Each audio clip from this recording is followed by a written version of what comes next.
Have you ever noticed that some friendships feel more like obligations than connections? You're the one checking in. You're the one remembering birthdays or special occasions. You're listening to their problems for 2 hours. But when you need support, suddenly they're unavailable. And the painful part, if you'll admit it, sometimes we keep calling it friendship simply because it's familiar or it's convenient. Today we're talking about something many people quietly struggle with, and that's one-sided friendships. Not every friendship is mutual. Some friendships are built on convenience, some built on access, and some survive only because one person keeps overextending themselves to keep the relationship alive. And if you're truly honest, you may already know exactly who this episode is about. Let's get started. Hello and welcome to the Life Diet 365 podcast, the place where we detox the pressure, the people pleasing, and the patterns that keep us overwhelmed. I'm your host, Miss Straight Talk, and I keep my motto simple. I'm not here to change your mind. I only want to offer you another perspective. And here's the truth. It doesn't take an hour-long conversation to create a shift in thinking. So whether you're driving to work, sitting in traffic, taking a lunch break, or trying to decompress after a long day, for the next 15 minutes, this is your opportunity to breathe, reset, reflect, and reclaim yourself. So exhale, release the pressure, and let's get into it.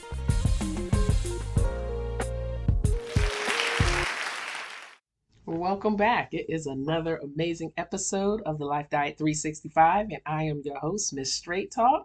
And you guessed it, we are talking about one-sided friendships. This friendship feels really heavy. Or this family relationship feels really heavy. This spousal or sibling could be any relationship that feels heavy. But today we're talking about friendships. One-sided friendships happens in an emotional effort of support, communication, loyalty, or consideration consistently flows in one direction. So I'll say that again because I got my thoughts all jumbled up there. A one-sided friendship happens when emotional effort, support, communication, loyalty, or consideration, everything that's being done in that friendship is one-sided, meaning one person is making the contribution. Now, you, the listener, you could be the person that's offering the one-sided friendship, or someone else offering the one-sided, and you're not contributing. So you can listen to this in two different ways, as the one that's being the recipient or the giver. So I'm talking about the person that gives and then the other person receives. You show up, they disappear. You make excuses for the behavior that you would never allow from yourself. And because you have a caring heart, a giving heart, a bleeding heart, you keep telling yourself, they're just busy. They're just going through something. That's just how they are. That's the biggest one. That's just how they are. That's just who they are. I don't really care. It doesn't matter. It does matter. Stop pretending that it doesn't matter, because it does. But eventually you start realizing you're carrying the entire relationship by yourself. And you do have that aha moment where you wake up and you realize, hey, wait a minute. No one is here for me. That's what this whole podcast is about. It's about identifying the negative and toxic things that are in your life that are draining you. That's why it's called a life detox. You see, healthy friendship should not leave you emotionally dehydrated. So if you've ever been dehydrated, like from not drinking enough water, your body sends you signals. I know for me, my body sends me a signal of a headache. I will have a massive headache, and then I'll have it for like a day or so before I realize, oh my God, I haven't drank any water. Well, you should have signs that there is a friendship or a relationship that is leaving you emotionally dehydrated. So here are a couple of signs that you're in a one-sided friendship. And I'm just going to run through these because I'm sure you'll recognize some of these. You're always the initiator.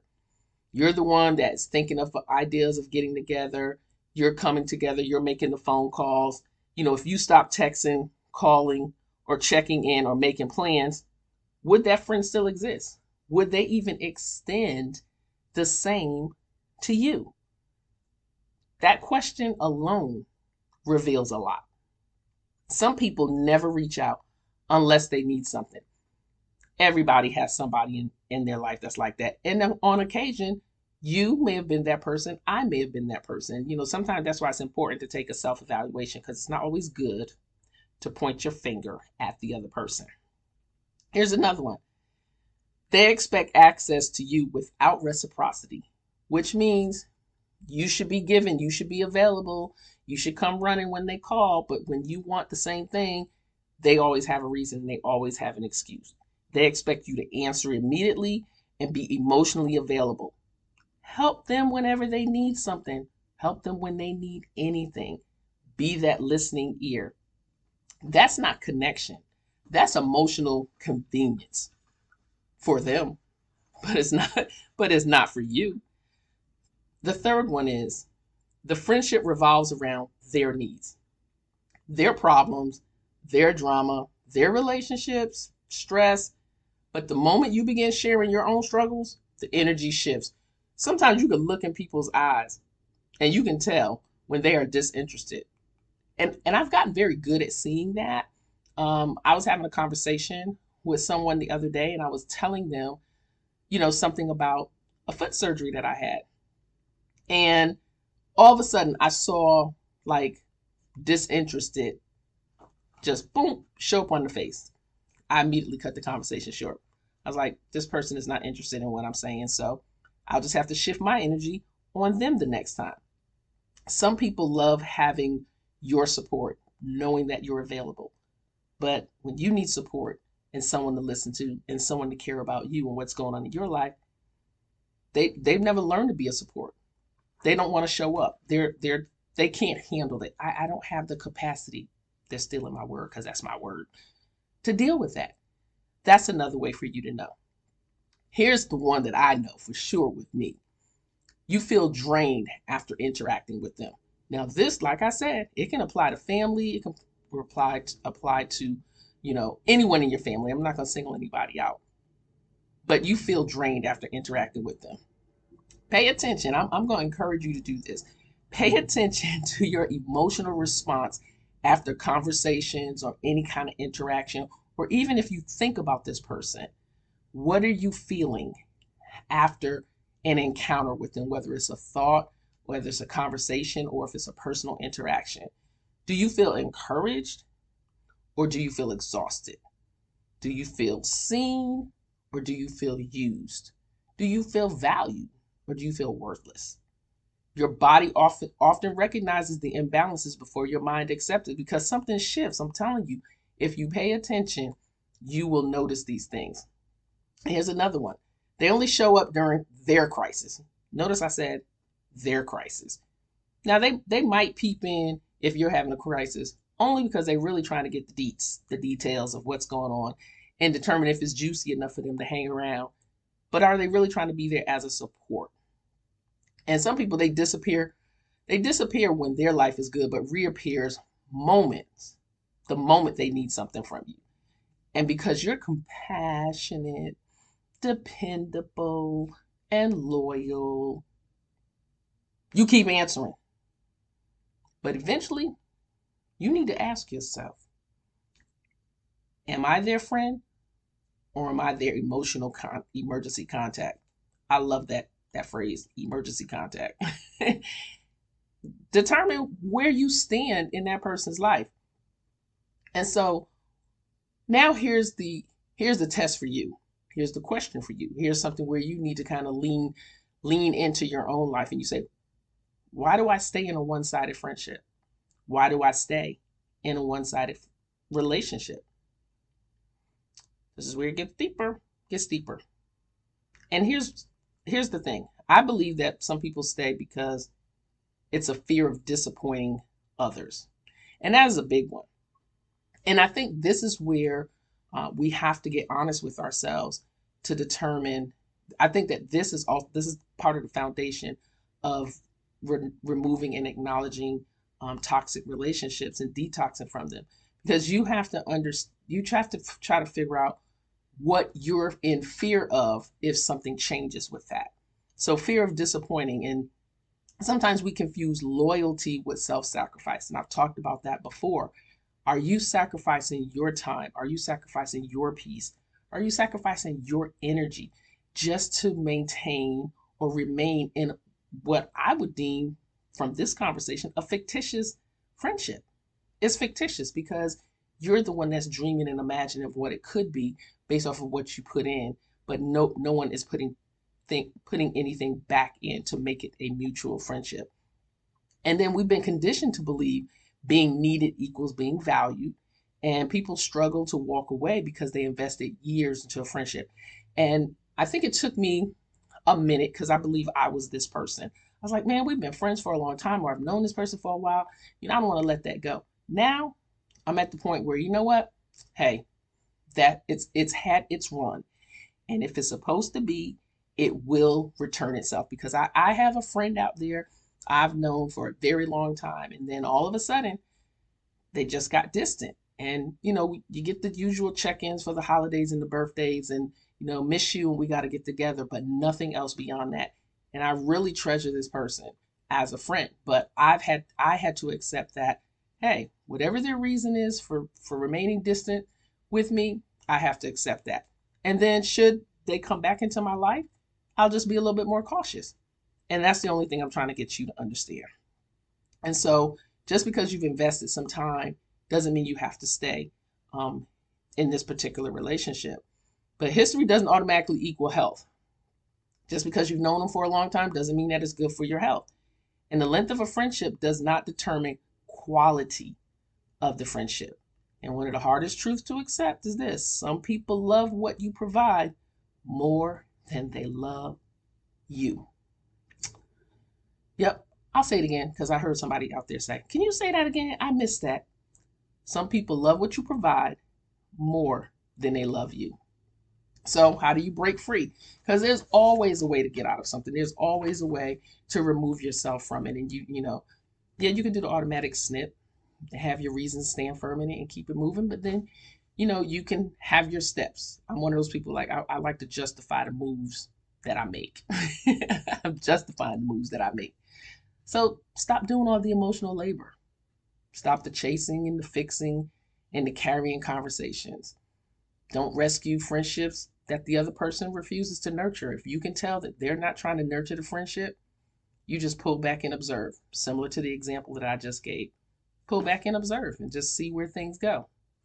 Because here's the thing: healthy relationships, they adjust. One sided friendships and relationships, they collapse when you stop overextending yourself. You watch. When you stop overextending, you'll see who's trying to reach out to you, who's coming back for you. And then accept the truth without trying to romanticize the friendship. And what I mean by that is we hold on to people based on potential, memories, or who they used to be. That is a big one. That is a really big one. And that is very potent right there because we like to hold on to who we remember people to be, thinking that we can get that same feeling, that same endorphin back, um, the feeling that we got with that relationship. And that's not coming. But see, relationships must be evaluated by present behavior, not emotional nostalgia. That will get you nowhere.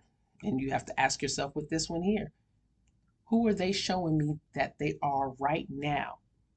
Who are they right now? Not who they were in 1990, 1975, 1952. Who are they right now in this present moment? And then if we go back to a couple of episodes, we got to set some boundaries without explaining yourself. I'm not even getting into that one because you could just go back and listen to a previous episode. Stop explaining yourself.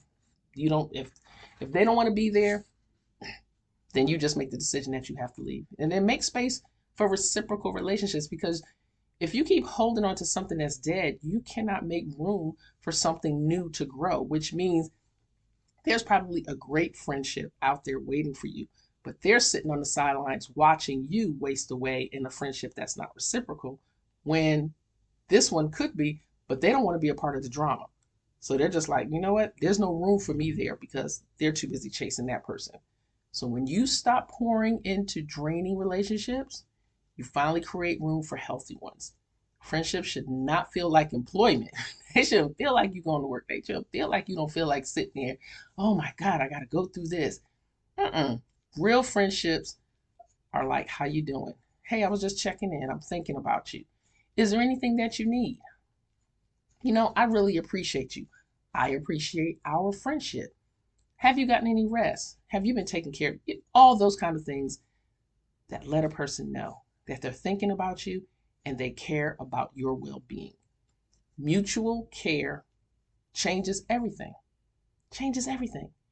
So I'm hoping that you got something out of this conversation today, this little nugget. And so I want you to sit with a couple of questions. I'm always leaving you with some action steps, because in order for the Life Detox to work, in order for Life Diet to work, you have to work. I can't say that I'm on a Jenny Craig diet and I keep eating everything that's opposite of the Jenny Craig diet. I probably date myself, because some of y'all don't probably know who Jenny Craig is.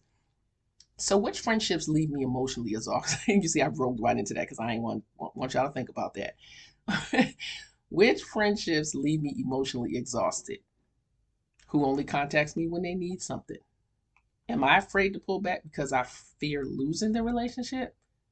Have I confused being needed with being valued? What would happen if I stopped overextending myself? Now, I think I should have made that the first question. What would happen if I stop overextending myself? Because if you do that one alone, you'll find out who's with you and who's not with you. So this week, conduct a friendship inventory. Not from a place or heart of bitterness or anger, but just from awareness. Like, you're just being aware.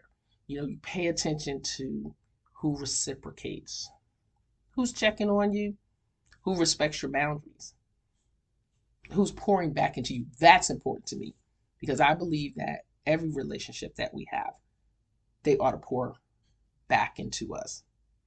And give yourself permission to stop auditioning for relationships. Stop, doing a dog and pony show or tap dancing, and it requires you to abandon yourself. That is not necessary. This whole thing is about self-care. This whole thing is about life, liberty, and the pursuit of you. Because you know what? Here's the truth about the matter.